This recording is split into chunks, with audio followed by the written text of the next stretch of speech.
Então vamos lá ao conteúdo. O que a gente vai falar hoje?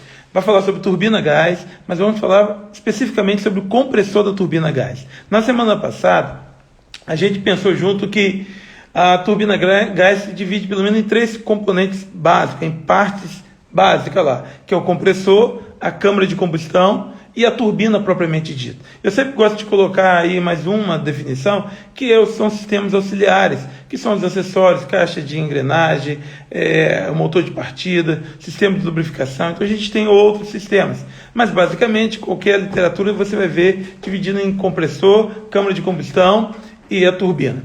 Falando sobre a câmara, ou sobre o compressor propriamente dito, né? Se nós olharmos um compressor, quais as partes que nós teríamos do compressor? Teremos o eixo, né? Algumas máquinas vão chamar do spool da máquina, ali o eixo da máquina. Ele normalmente é biapoiado, ele vai ter um mancal de rolamento ou deslizamento, depende da máquina. Tem máquina, por exemplo, a Sola, ela vai usar um mancal de deslizamento, aquele com babite, né?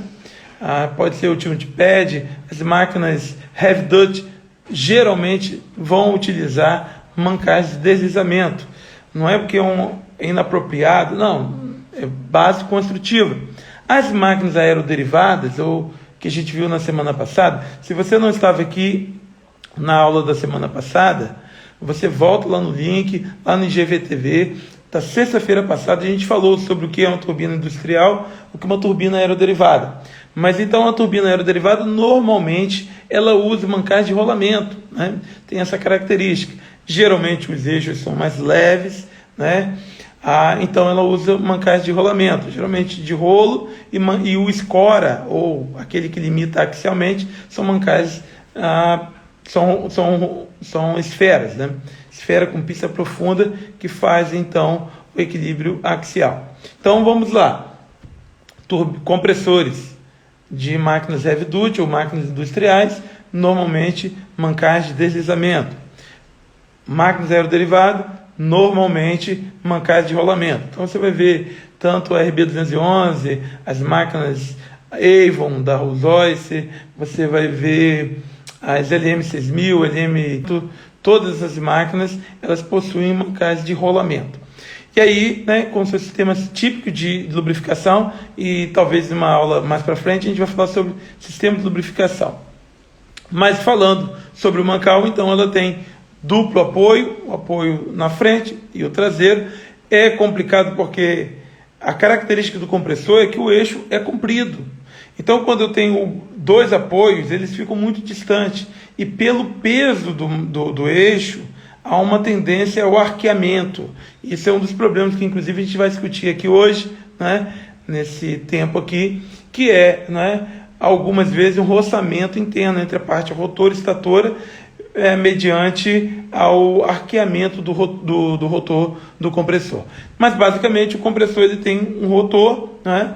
E ali ele vai ter então fixado as blades, tipo de encaixe das blades, dovetail ou rabo de andorinha, né? O que difere do tipo de encaixe da turbina. Então quem conhece turbina, ele pega uma palheta de compressor, ele sabe diferir da palheta de turbina justamente pelo tipo de encaixe, né?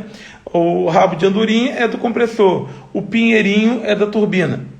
E ali ele tem aqueles encaixes, e ao longo dos estágios, alguns compressores vão ter 8 estágios, 12 estágios, 14, 16, 17 estágios, de acordo com a turbina, né? E o compressor ele tem a finalidade de levar ar, ou seja, ele pega um ar a baixa pressão, a baixa temperatura, né, e entrega lá com alta pressão. E claro, né, que pelo trabalho dele a comprimir, essa temperatura também vai subir. Então, ele chegar lá na descarga do compressor, na câmara de combustão, ele vai ter um acréscimo de temperatura. Normalmente, essa diferença de temperatura vai falar muito sobre a eficiência do compressor, né? A diferença entre a temperatura que ele pega e a temperatura que ele entrega, né? Então a gente vai falar também, tentar ver se dá tempo a gente falar um pouquinho sobre isso daí. Bom, uma vez que eu tenho então o eixo, a outra parte é a carcaça do compressor, né? Os cases, tanto de baixo quanto de cima. Algumas máquinas isso é inteiriço, outras máquinas é bipartido. Certamente qualquer compressor ele vai ter alguns pontos de inserção de boroscópio, que é o ponto de inspeção. Veja que é uma máquina que tem uma expectativa que ela possa operar pelo menos por 25 mil horas, né? E a parte de compressor, a expectativa é que seja de 50 mil horas. Com isso, né, eu preciso ter pontos de acesso para que eu possa observar, olhar como que está a situação do meu compressor. Isso se chama inspeção boroscópica, né? A gente vai também falar um pouquinho sobre isso daqui. Bom, a outra coisa que nós podemos falar é sobre as características do compressor. Ele tem a característica de ter, né, alta rotação, né? Alguns compressores vai rodar acima de 10.000 RPM, outras vamos ter rotações síncronas. O que é uma rotação síncrona? Muitas vezes você tem uma turbina que é acoplada diretamente a um gerador elétrico, né, de 2 polos ou um par de polos. E com isso, a rotação de um eixo só, aquelas turbinas que tem um eixo só, que aciona diretamente a carga de um gerador, ela precisa rodar 3.600 RPM.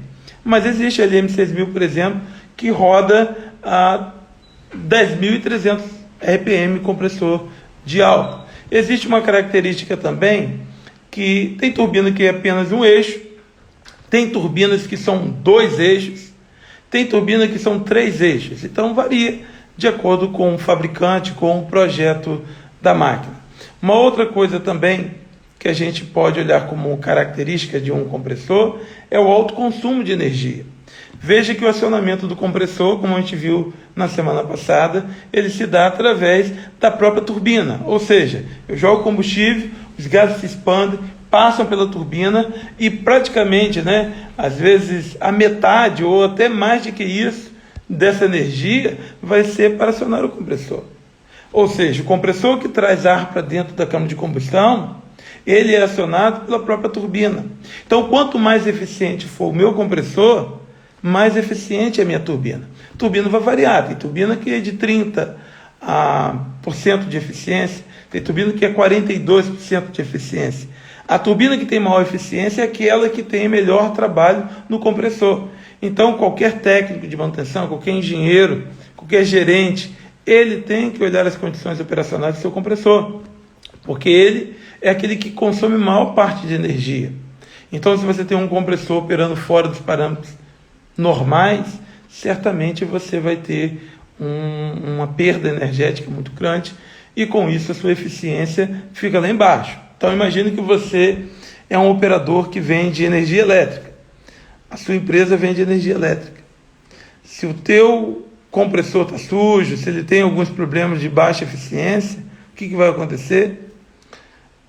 Ele consome mais combustível para gerar aquela mesma quantidade de energia que você entrega.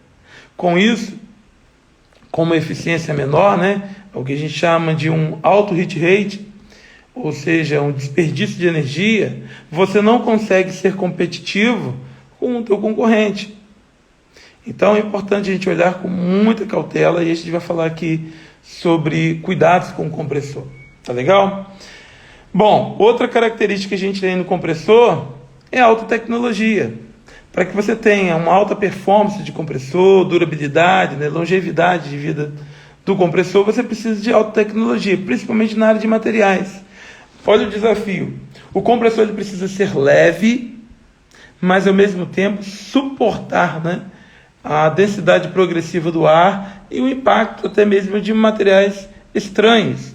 Então, quanto melhor for as características metalúrgicas do teu compressor, maior durabilidade você tem. E com isso você diminui o tempo de máquina fora de operação. Imagine que você tem alguns danos do compressor e você precisa remover a turbina para fazer um overhaul ou para fazer uma seção fria dela, trocar componentes. Esse tempo que a máquina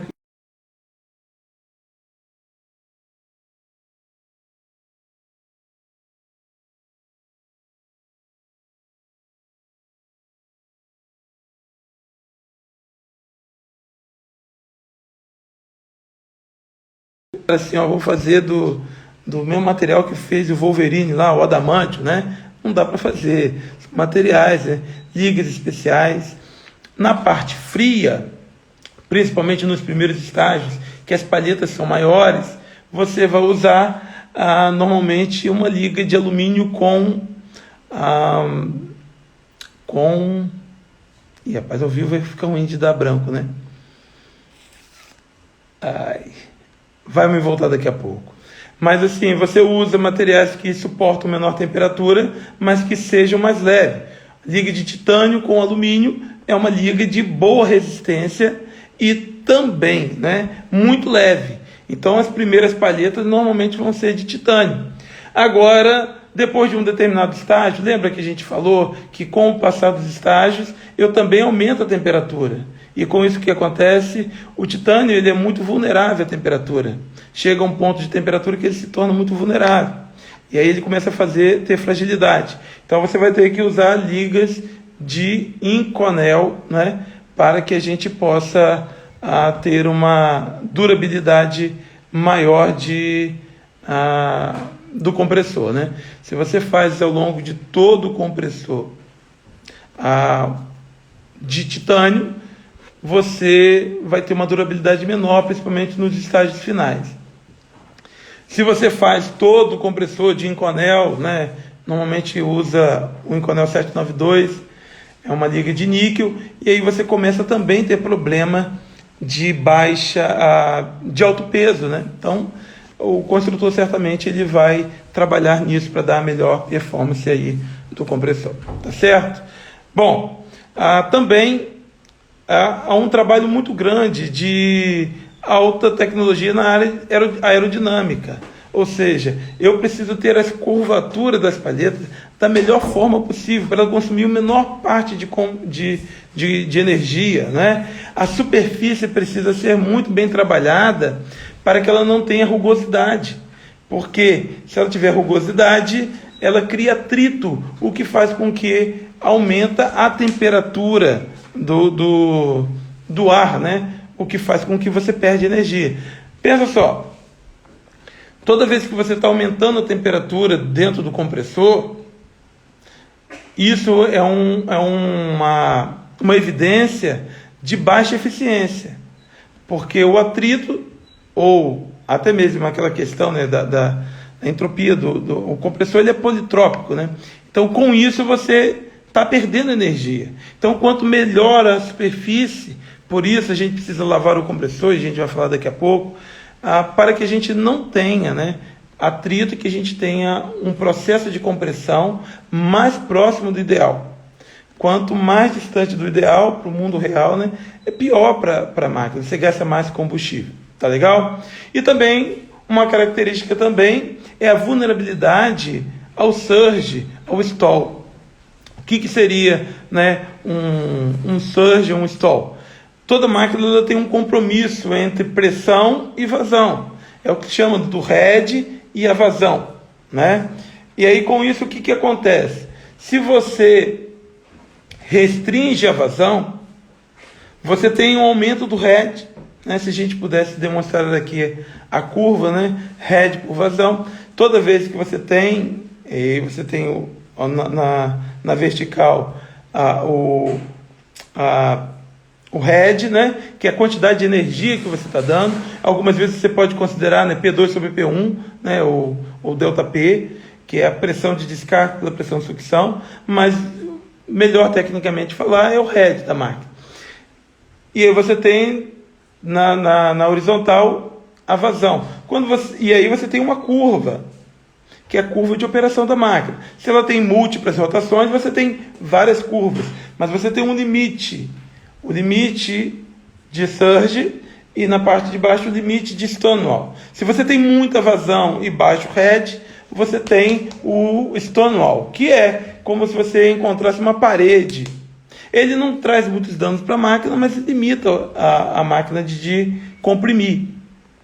Se por outro lado você reduz muito a vazão, você entra num período de estabilidade do compressor e ele começa a recircular.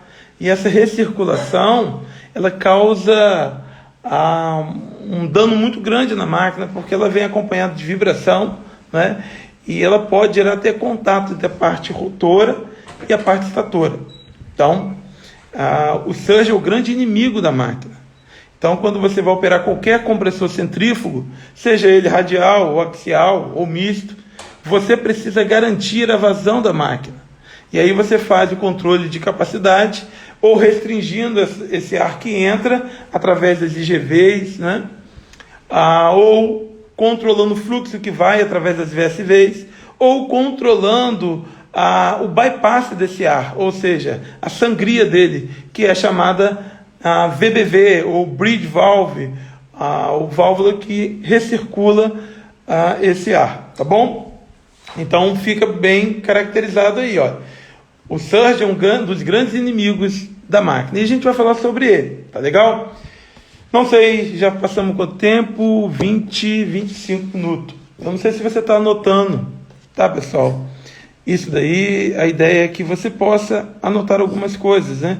E aí, talvez abra uma oportunidade de você depois pesquisar melhor, ver em outras fontes, né? Complementar o conhecimento. Isso é muito legal.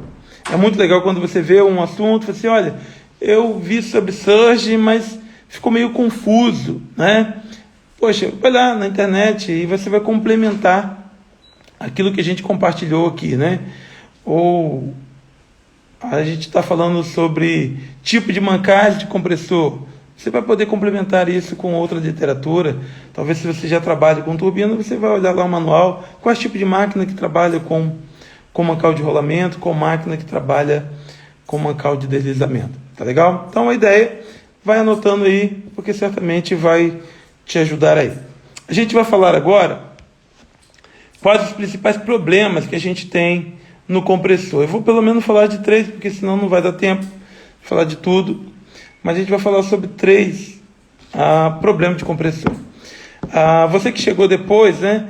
A gente tem esse material que a gente está divulgando, porque, né, a gente não está podendo fazer o curso presencial lá na igreja.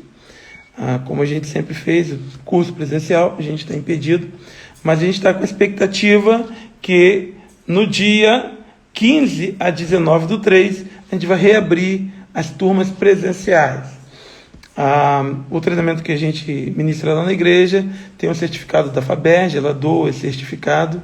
A inscrição desse treinamento são 2 cestas básicas. Com essa cesta básica a gente ajuda lá no ministério da igreja para ajudar a comunidade carente. E ao mesmo tempo que você também pode aproveitar esse treinamento. O treinamento é de segunda até sexta-feira, né? Aqui em Campos do Goytacazes. Eu não sei se tem gente que é de fora de Campos aí. Eu até pediria, se tem alguém aí, coloca aí, comenta aí embaixo aí a tua cidade.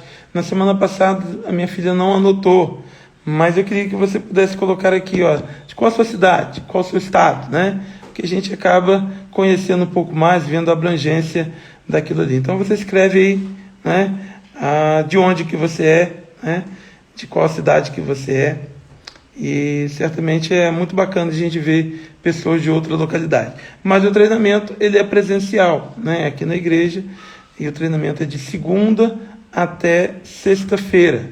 Começa segunda-feira, sempre de 6 horas até 10h30 da noite.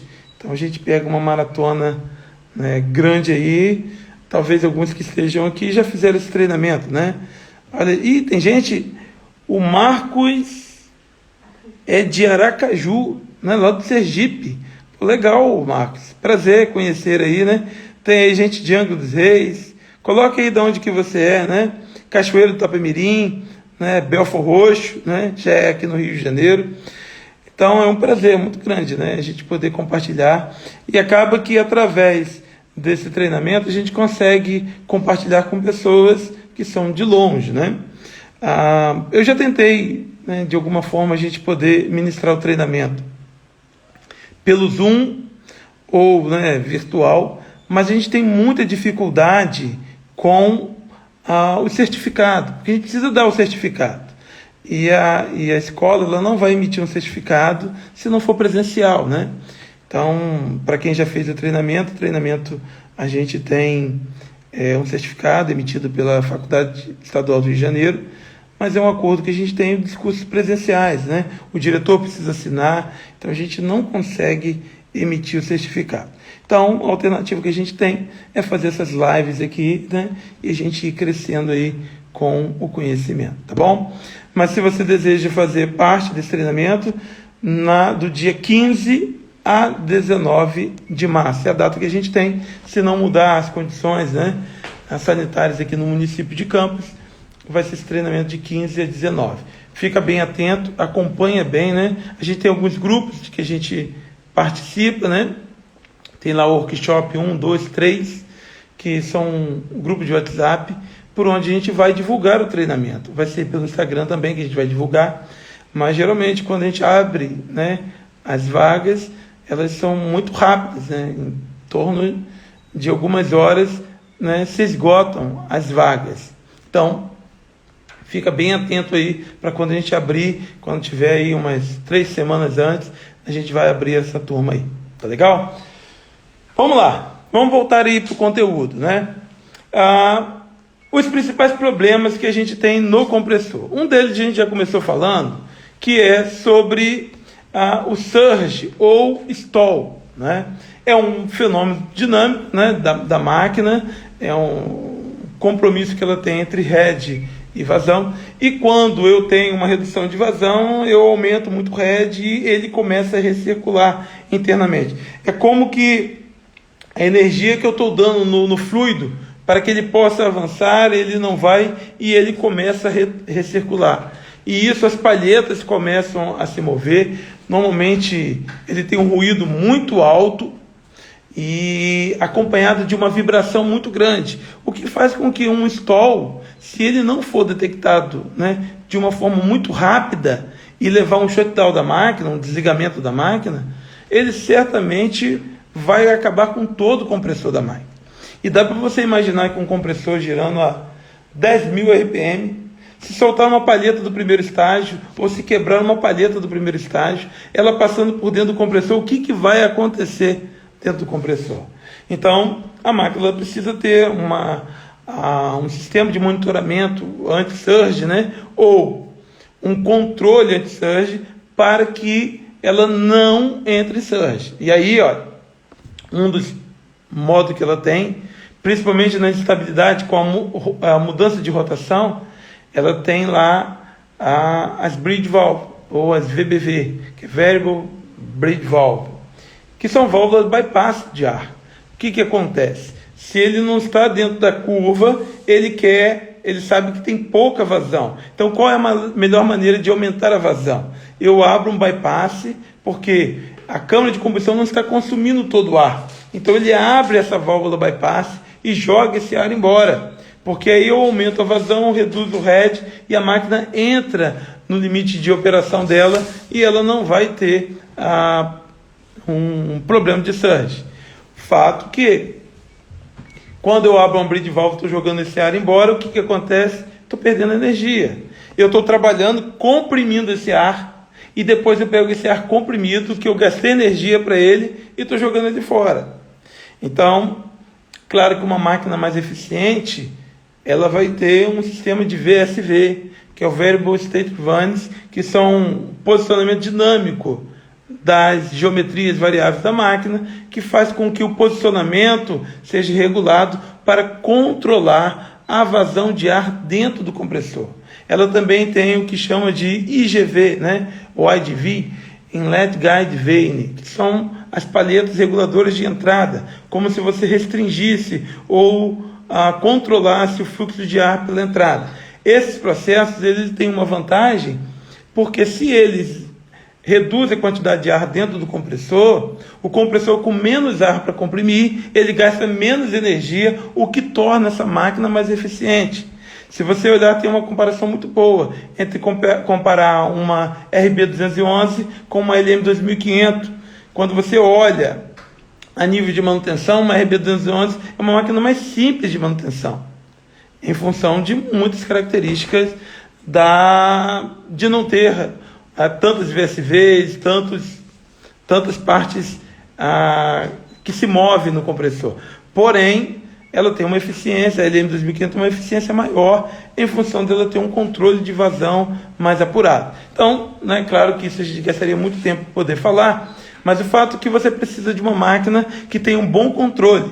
E quando você perder controle, a máquina também precisa ter um sistema de shutdown, de trip, de desligamento. Se ela perceber que tem um surge, ela imediatamente precisa fechar a válvula de combustível e dar um desligamento da máquina. Como que ela vai perceber que a máquina está com um trip, com um stall, né, ou com um surge? Normalmente ela tem, né, o que chama DPS-3-DT, né, que é uma derivada da pressão no tempo. O PS3 é a pressão de descarga do compressor. Ele fica olhando a pressão de descarga do compressor. Se essa pressão sobe ou diminui com a rotação da máquina de uma forma harmoniosa, ok, é esperado isso. Mas se essa pressão oscila muito rápido, ele entende que isso pode ser um stall, porque um stall ele caracteriza justamente com isso. O compressor aumenta a pressão, o head, e ele logo despenca e cai.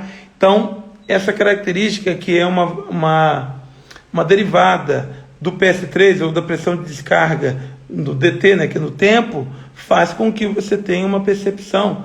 E aí, se acontecer de uma variação brusca de pressão no PS3, ele vai ter então ali um stall detect, né? Ou olha, eu vou desligar a máquina por entender que ela está sob risco de stall.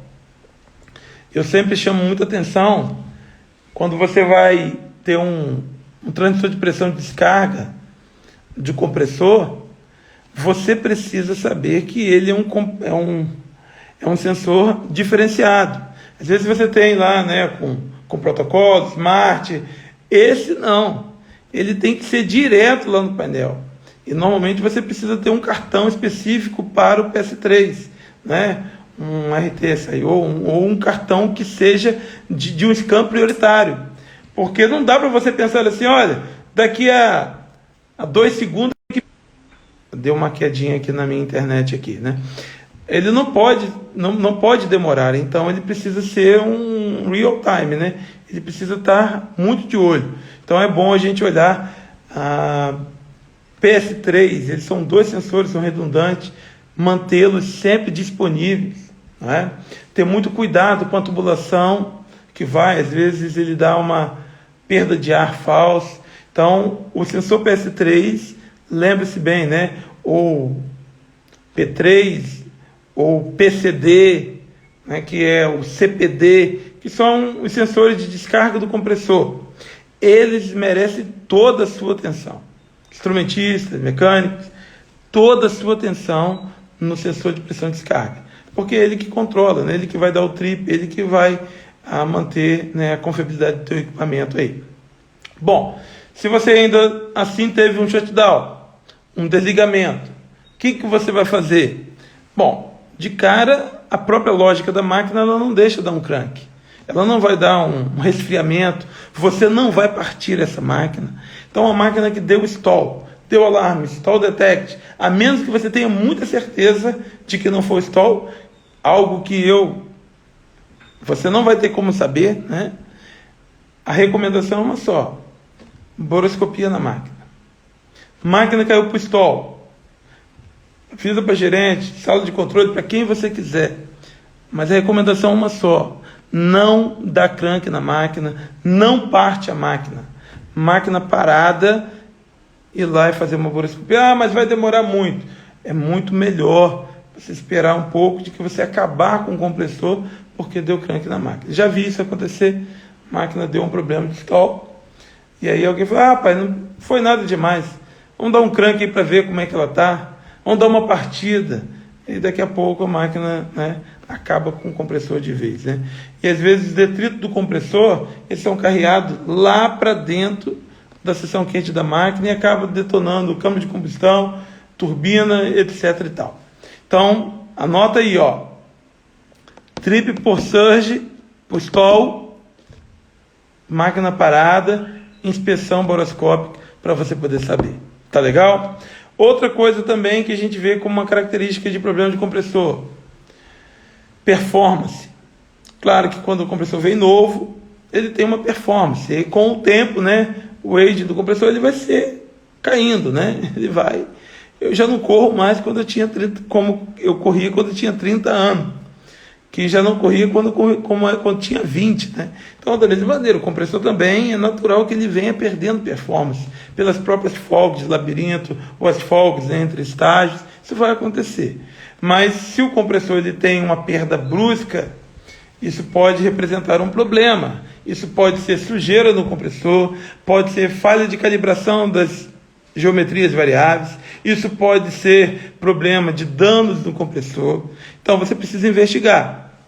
Claro que qualquer empresa que tem uma turbina, ela tem um sistema de monitoramento da performance da máquina. Principalmente quando você tem uma geração termoelétrica, as termoelétricas aí, você pode colocar o seguinte, olha, aqui está o meu patamar de PS3, de T48 ou de T5, seja qual for a tua máquina, no teu limite lá. E quando você começa a ter uma vazão maior de combustível para entregar a mesma energia, é uma evidência de redução de performance. Quando você mantém a mesma carga da máquina, mas aumenta a temperatura de PS3 ou de T3, isso significa que você perdeu performance na máquina. Então você precisa monitorar a performance da tua máquina. Uma das causas é, às vezes, o compressor está sujo. Com o passar do tempo, mesmo com um bom sistema de filtragem, você vai ter passagem, né, de ar falso, ou até mesmo pela malha do filtro, né, e você vai começar a formar depósitos na palheta. E isso vai fazendo com que ela gaste mais energia. Lembra que a gente falou que uma das características da palheta é a menor rugosidade possível? E à medida que você vai impregnando ou vai erodindo, ela vai perdendo performance. Ela vai tornando difícil, né, esse processo de compressão, o que faz com que aumente a temperatura. Então, uma das boas evidências que você aumentou, né, diminuiu a performance da máquina, aumentou o hit rate, é justamente porque a temperatura de descarga aumentou. E aí, uma boroscopia vai te indicar, né, se o compressor está sujo, principalmente nos primeiros estágios, e o procedimento é fazer uma lavagem da máquina. E aí, para lavar a máquina, o que você precisa fazer, né? Ou o chamado water wash, né? Water wash online ou offline. Lavagem online não é aquela que você usa na internet, não, tá, pessoal? Eu sempre brinco com o pessoal aí, né? O que é lavagem online? Aquela conectada. Não, não é isso não. Online é quando você usa, né, os produtos e você usa com a máquina em operação. Você não desliga ela para poder fazer o processo de lavagem. Uma lavagem offline é quando você desliga ela, resfria a máquina e aí depois você faz, né, com giro de 2.000 RPM ou de acordo com a característica da máquina, você injeta produto, normalmente Ardrox, com água desmineralizada, e você tem um procedimento de lavagem. Mais para frente a gente faz uma live específica sobre lavagem da máquina. E aí você faz a lavagem da máquina, normalmente você recupera a performance da máquina. Às vezes você faz um ciclo, faz 2 ciclos de lavagem, você tem uma série de metodologia, depois a gente faz uma live só sobre lavagem da máquina, tá bom? Bom, daí você recupera a performance. O outro motivo que você pode ter, né, perda de performance, é em função de você ter uma descalibração na geometria variável. Porque para o posicionamento tanto da VBV, quanto na VSV, quanto na IGV, elas pegam a temperatura, né, do ar e pegam também posição dessas palhetas. Com isso, o que acontece? Se você tem uma falha do sensor de temperatura, ele não vai poder informar bem para o software qual seria a posição ideal daquela palheta. Então, você começa a ter uma palheta, ou a VSV, ou a VBV aberta, jogando o ar embora. Então, para isso, você precisa calibrar o seu sistema. Então, de tempo em tempo, vai ter uma rotina. Algumas máquinas vai ser a cada 4.000 horas, outras máquinas a cada ano, mas não importa. Você precisa aferir seu sistema. Então, quando você tem perda de performance, pode ser sujeira no compressor? Pode. Mas pode ser também um problema de calibração da sua geometria variável, do seu controle anti-surge. Então, quando você tem uma boa manutenção, você vai identificar o que está acontecendo e certamente você vai tratar. Você vai recuperar essa performance. Uma outra forma também de você perder performance é quando você tem danos no compressor. E quais seriam esses danos do compressor, né? É muitas vezes um amassamento de uma palheta, às vezes teve algum objeto estranho que entrou na máquina, né? E isso causou um amassamento na palheta, né? Um dano na palheta, ou até mesmo, né? Uma perda de material. Com isso, você perde performance. Como você vai saber disso? Vibração, através de boroscopia, são meios de que você vai olhar a integridade do compressor. Veja que o procedimento boroscópico, pessoal, é muito importante. Toda plataforma, toda planta precisa ter um profissional de boroscopia. E eu sei que algumas vezes, né, algumas pessoas supervalorizam essa área de boroscopia, a ponto de que parece que o cara que vai fazer boroscopia é um ser extraterrestre. Eu me lembro quando eu entrei na Petrobras, poxa, tinha lá os graduados que só eles podiam fazer boroscopia. Aí eu falei, rapaz, o que eu preciso fazer boroscopia? O cara, não, tem que fazer um curso aí e tal. Mas o cara era o cara que tinha, era ele que dava o curso. E aí ele nunca abria porque não queria perder a boquinha, né? Sempre chamava o cara para fazer boroscopia, era sempre ele. Rapaz, mas eu tinha uma vontade muito grande. E aí como é que eu aprendi a fazer boroscopia? Pegava o boroscópio que estava lá na plataforma, pegava uma porca de 3/4 e ficava treinando ali. Aí depois você vinha, né, uma de 9/16, até vindo treinando. Depois que eu treinei, né, fora da máquina, então eu comecei a colocar dentro da máquina. Com muito medo. Mas assim, é claro que é um procedimento que requer muita atenção, muito cuidado. Mas também, pior, né, de tudo isso daí, é você falar o seguinte, rapaz, vamos ter que rodar a máquina depois de um install porque não tem nenhum boroscopista. E, rapaz, a gente não vai ter que ficar operando com a máquina com baixa performance porque não tem nenhum boroscopista. Então, eu incentivo vocês a fazer um curso de boroscopia, a testar alguma coisa, e é uma área que é valorizada. Às vezes eu olho que tem gente que pensa que sabe fazer boroscopia. Eu digo que isso é um fotógrafo de interior de máquina. O cara coloca lá o boroscópio, ele não sabe o que está procurando, ele não tem noção de dimensional de máquina, né? Então, você olha isso daqui, qual o tamanho, né? Se você bota perto do rosto, pela boca, você já imagina o tamanho. Então, o boroscopista, ele vai precisar conhecer as palhetas dimensionais da máquina, e aí ele vai precisar também conhecer a terminologia. Me cobrem aí para que uma das lives seja sobre boroscopia, para a gente falar sobre os principais problemas que tem em boroscopia, o que se pode encontrar em boroscopia, tá bom? Se você deseja saber mais, você pergunta aí para que a gente possa falar mais especificamente sobre boroscopia. Mas eu deixo bem claro, quem tem uma turbina precisa ter um boroscópio. Você trabalha numa plataforma, numa termoelétrica, cara, tem que ter boroscópio. O cara fala assim, rapaz, aqui não tem um boroscópio, então eu já posso dizer que tem uma má gestão de manutenção. Uma plataforma que não tem um boroscópio, ela não tem uma boa gestão. Rapaz, vamos ter que puxar o boroscópio. Ela está correndo o risco de ter problemas e ela não vai conseguir achar o problema. Da mesma maneira, não adianta ter o boroscópio se não tem um boroscopista. Tá legal? Isso a gente já falou. Bom, sobre performance, também a gente precisa falar sobre sistema de ar, porque se você não tem um bom sistema de filtragem, automaticamente você tem uma alta contaminação do compressor, o que vai sujar o compressor, exigir muita lavagem, e a lavagem também degrada a máquina, e isso não é bom, isso é ruim, tá bom? Então, sistema de filtragem de ar é muito importante também. Pessoal, já são 22h48, a gente precisa encerrar, né? Eu vou concluir aqui só falando sobre um problema que é típico de compressor também, que a gente falou no começo. O compressor ele é grande, a distância entre mancais de um compressor é muito grande. Então você tem um dimensional muito grande, é uma peça pesada, as blades ali, naquele spool cheio de palheta, então ele é pesado. Então quando a máquina é confeccionada, você precisa deixar as folgas, né? E é claro que na parte de baixo, né, pela própria deformação elástica, ela se aproxima mais embaixo que em cima. Se você estiver fazendo a boroscopia e estiver procurando um roçamento, você procura em cima ou embaixo? Geralmente embaixo, né? Principalmente nas baixas rotações, você vai encontrar alguns roçamentos ali.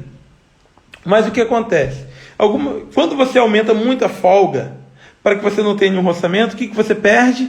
Performance. O árbitro prefere passar por aquelas folgas de que passar pelas blades e fans. Porque o processo de compressão é o eixo recebe energia mecânica da turbina, ele transfere essa energia mecânica para as blades, que então transmite essa energia para o fluxo de ar. Ele converte então em energia cinética do ar. Então, observe bem. Se você tem muitas folgas, principalmente entre a blade e o case da máquina, né? O que vai acontecer? Você reduz a performance, o ar começa a recircular, a temperatura do ar dentro do compressor aumenta. Então você precisa ter menor folga. Mas se ela fica muito pouca, essa folga, você melhora a performance. Mas imagine que você está operando com a máquina em plena carga e você tem um shutdown. O que acontece? Se você não der um crank na máquina para resfriar, o que vai acontecer é que eles chamam, né, do rotor ball, né, ou o arqueamento do rotor. Ele está apoiado nos eixos, mas o centro é pesado e ele faz um arqueamento. E aí, quando você vai dar um crank na máquina, o que ele faz? Ele roça na parte de baixo. E como ele está arqueado, também ele pode roçar na parte de cima. E isso gera uma vibração tremenda na máquina. Por isso, algumas máquinas têm um procedimento de hot restart. Ou seja, se eu tiver um trip na máquina, eu tenho 10 minutos para dar um crank na máquina ou partir ela de novo. Se eu não fizer isso dentro de 10 minutos, eu tenho que esperar 4 horas, isso geralmente máquinas aeroderivadas, né? 4 horas para que então o rotor fique livre novamente, que é o tempo em que o rotor vai esfriando e ela volta dimensional. É típico também, porque quando você tem um trip com alta rotação, a máquina está quente, e às vezes o rotor, né, está com um dimensional maior, mas a parte de fora da máquina, que é o case, ele rapidamente contrai. É o que eles chamam de capturar o rotor. Além do empenamento, você ainda tem o eixo que está protegido termicamente, por isso que ele volta muito lentamente para as suas dimensões normais, enquanto que a parte de fora rapidamente contrai. E com isso o que acontece? Você pode ter roçamento. Esse roçamento pode gerar trincas, quebrar o compressor. Então tem que ficar muito atento, de acordo com a tua máquina, sobre essa questão. Tá legal? Bom, pessoal, eu não sei se tem alguma pergunta aqui. A pergunta é: você tem manuais que possa compartilhar sobre turbinas e compressores? Olha, eu não tenho esses manuais, aliás, eu tenho de uso, mas são materiais com copyright, são de propriedades do equipamento, do fabricante, mas eu vejo que, olha, a GE, a Rolls-Royce, ela não tem nenhuma dificuldade, né, de você ter acesso a esses documentos. Não é difícil você encontrar manuais do equipamento. Eu tenho sim, são apostilas, slides de que eu dei o treinamento, eu posso compartilhar com você. Bom, qual costuma ser o horário? Eu imagino que o horário do treinamento. O treinamento vai ser de 15 a 19, será de 18 horas até 22h30, de segunda a sexta-feira. Outra pergunta: existe uma perda de eficiência aceitável para cada tipo de turbina? Boa pergunta. Que seja natural do processo, conforme você explicou, ou pelo orímetro da máquina. É um valor conhecido e informado pelo fabricante? Sim. O fabricante ele vai dar uma queda de performance ao longo do tempo, né? Que é ele chama do envelhecimento da máquina. Com o tempo a máquina vai perdendo performance. Agora, é muito mais um limite do usuário do que do fabricante. Porque veja bem, quando você vai perdendo a performance do compressor, a geração da tua energia vai ficando mais cara. Mas você pode aceitar isso, conviver com isso. Então o fabricante vai dizer o seguinte: olha, um compressor ele tem um ciclo, se você não tiver nenhum acidente, com 50 mil horas. Mas pode ser que tenha algum acidente, você tenha que tirar ele com 20 mil horas, com 30 mil horas. Mas é possível que você também chegue a 70 mil horas e o compressor está bom. Então essa é uma decisão tua, né? De você levar isso adiante ou não. Mas é claro, né? Se você não mede, você não percebe. É importante que quando você compra uma máquina, né, que ela venha de uma bancada de teste. Então você põe o documento lá do banco de prova da máquina, assim, ó, essa máquina performou um teste assim. Quando chegou na plataforma ou na termoelétrica, bota para rodar plena carga, captura todas as informações que você pode pegar de vibração dos mancais, de performance da máquina, grava esses dados todos, porque eles serão comparativos mais para frente com a máquina, né? A questão de lubrificação do compressor, como funciona? Olha, a gente vai ver isso em outra live. Hoje não vai dar para a gente falar sobre isso. Tá joia?